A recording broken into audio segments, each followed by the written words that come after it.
반갑습니다. 네, 베이스 캠프에서 은평고하고 신도고를 담당하게 된 김상백이라고 합니다. 그래서 제가 오늘 은평고와 신도고의 뭐 이런 내신 어떻게 출제되는가 이런 거 좀 간단하게 학교별로 설명을 드릴 거고요. 그 다음에 플러스 저희 학원에서는 지금 학생들 이렇게 공부를 시키고 있습니다 라는 것들 좀 간단하게 소개해 드릴게요.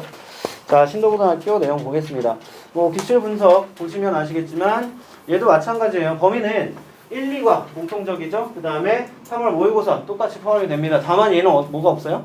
부교재가 없어요. 신도고는. 그러니까 시험 범위가 오히려 일반적인 학교보다 조금 적은 편이다 라고 생각하시면 될 것 같아요. 문항별 분석 보시면 아시겠지만 듣기 문제 역시나 출제가 되고 있고요. 은평고 4문제였죠? 신도고는 6문제 출제됩니다. 그러니까 스크립트를 확실하게 암기하고 시험을 봐야 하는, 더군다나 영문 보기뿐만 아니라 2개 고르기도 같이 출제가 되는, 그래서 오히려 듣기에서 아이들이 굉장히 많이 간점을 당하는 그런 특징을 가지고 있어요. 자, 이후는 뭐 마찬가지로 교과서와 모의고사가 고르게 이렇게 뭐 문제가 출제가 되고 있는데요. 다만 얘도 마찬가지로 어법의 비중이 굉장히 높습니다. 다른 유형들에 비해서. 그래서 당연히 어법을 좀 대비해야 하는 그런 유형의 시험입니다. 자, 좀 분석 보시면 전부 꼼꼼하게 봐야 합니다 라는 거예요. 왜냐하면 보통 모의고사 18번, 19번, 그러니까 지금 고등학교 혹시 모의고사 문제를 좀 보신 부모님 계신가요? 또는 뭐 자녀분들 중에 형이나 뭐 언니나 뭐 누나가 있어서 좀 봐봤다, 안 계신가요? 이게 모의고사가 수능을 모의해서 보는 시험이기 때문에 수능이랑 형태가 똑같아요. 그래서 수능에서 영어 영역은 총 70분의 시험 시간이 주어지게 되고요. 1번부터 17번까지는 듣기 문제로 이루어져 있습니다. 18번부터 45번까지는 독해 문제예요. 이런 구조로 이루어져 있는데 18번, 19번이 이제 듣기 끝나고 푸는 문제인데요. 굉장히 쉬워요. 뭐냐면 18번은 뭐 변하지 않아요. 지금 18번은 딱 정해져 있어요. 다음 글을 쓴 목적으로 가장 적절한 것은. 그래 목적을 물어보는 문제고요. 그 다음에 19번도 마찬가지로 변하지 않습니다. 다음 글에 나타난 누구의 심경으로 가장 적절한 것은. 그래서 심경을 물어보는 그런 문제로 출제가 돼요.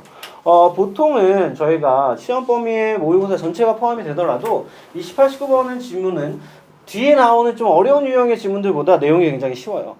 그래서 좀 소홀하게 대하고 이렇게 준비를 소홀하게 하고 뒤에 어려운 지문들을 굉장히 열심히 준비하는 그런 경향이 있는데 얘네는 허를 찔러요.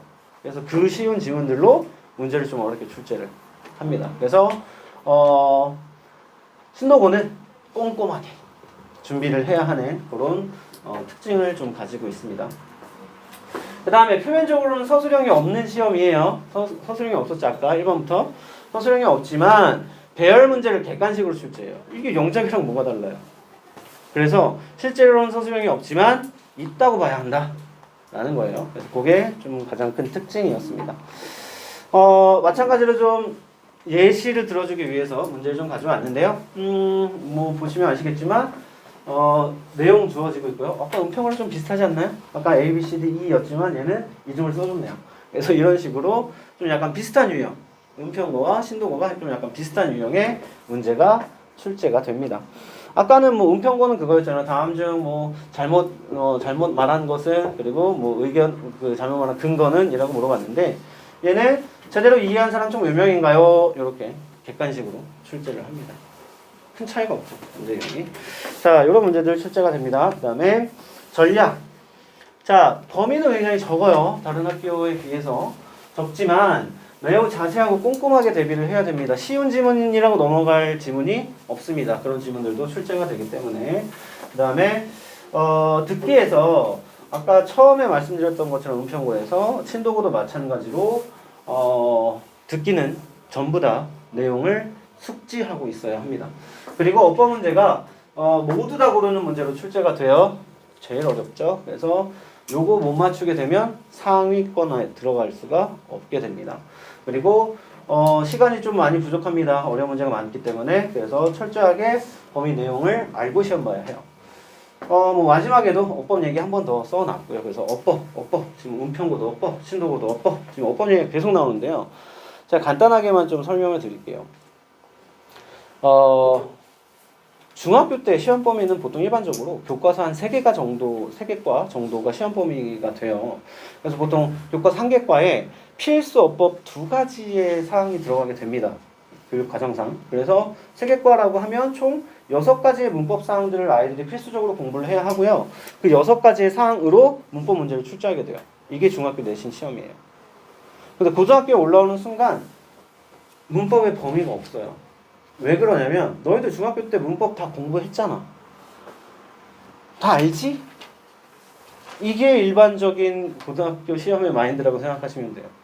그래서 아이들이 문법의 전반적인 사항을 이미 알고 있다라고 전제하고 시험 문제를 냅니다. 그렇기 때문에 지금 자녀분들 중에서 혹시나 문법을 특히나 어려워하고 문법을 잘 못한다라는 친구가 있다면 이번 입학하기 전까지 제대로 정리해 놓지 않으면 학기 시작하고 나서 할 시간 없어요. 범위 안에 있는 내용들을 공부하기도 바빠 죽겠는데 무슨 문법 내용을 정리해요. 불가능합니다. 그래서 요 시기 놓치시면 안 됩니다. 그래서 문법 안 돼 있는 친구들은 특히나 요 시기에 어떻게든 문법은 만들어 주셔야 돼요.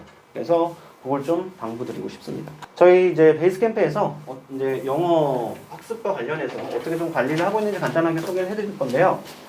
일단 저희 클래스카드라는 단어 앱을 사용하고 있어요. 그래서 스마트폰에서 사용하는 어플이고요. 요걸 활용해서 저희가 수업 요일과 상관없이, 그러니까 지금 뭐 주말 수업인데요, 저희 아이는 주말 수업인데요, 주말에 학원 보내실 때 단어 시험 안 봅니다. 마찬가지예요. 저희 아이는 뭐 평일반인데요, 평일에 단어 시험 안 봐요. 수업 시간에 학원 와서. 단어 시험 언제 보냐면 아이들이 자기 편한 시간에 자기 편한 곳에서 본인 스마트폰으로 시험을 보게 됩니다. 그래서 월화수목금 총 5회의 시험을 보게 되고요. 각 월화수목금에 밤 10시에 제가 담당하고 있는 아이들이 그날의 단어를 다 했는지를 확인하게 됩니다. 그래서 다 했다면 통과, 다 하지 못했다면 연락을 하게 돼요. 너 오늘 단어 아직 안 했네? 라고 연락을 하게 됩니다. 그럼 이제 뭐 별의별 핑계가 다 올라와요. 뭐 지금 하고 있어요. 라든지 깜빡했어요. 몇 시까지 할게요. 뭐 요런 핑계들이 올라와요. 그럼에도 오늘이 가기 전까지 다 안 된다. 그러면 부모님에게 연락합니다. 보통 그 시간이 11시 넘고 거의 12시 가까워지기 때문에 전화 드리면 조금 실례잖아요. 그래서 보통 카톡으로 연락을 드립니다. 그래서 오늘 누구 단어가 아직 안 되어 있습니다. 확인하시고 내일 오늘 못한 것까지 해서 내일 단어 한꺼번에 할 수 있도록 어머님이 좀 관리 좀 해주세요. 이렇게 메시지를 보내게 돼요. 그래서 밤에 늦게 이렇게 메시지가 오더라도 너무 놀라지 마시고요. 너무 언짢아하지 말아주셨으면 좋겠습니다. 네, 그 다음에 또 한 가지 특징이 뭐냐면 매일 새로운 단어를 공부하게 돼요. 그래서 매일 새로운 단어 40개 정도가 출제가 돼요. 그래서 40개 정도의 단어를 학습하고 시험을 봐야 하고요. 그 새로운 단어 이외에 기존에 학습한 단어를 동시에 또 시험을 봐야 해요. 이게 뭐냐면 저희가 이 단어책을 활용해서 단어를 암기시키다 보면 가장 큰 단점이 뭐냐면 앞서 외웠던 단어들을 너무 쉽게 잊어버린다는 거예요. 그래서 심지어는 전 시간 그러니까 일반적인 학원에서 전 수업 시간에 봤던 단어 내용을 그 다음에 예고 없이 시험 봤을 때 대부분 아이들이 통과하지 못해요. 왜? 이미 잊어버렸거든요.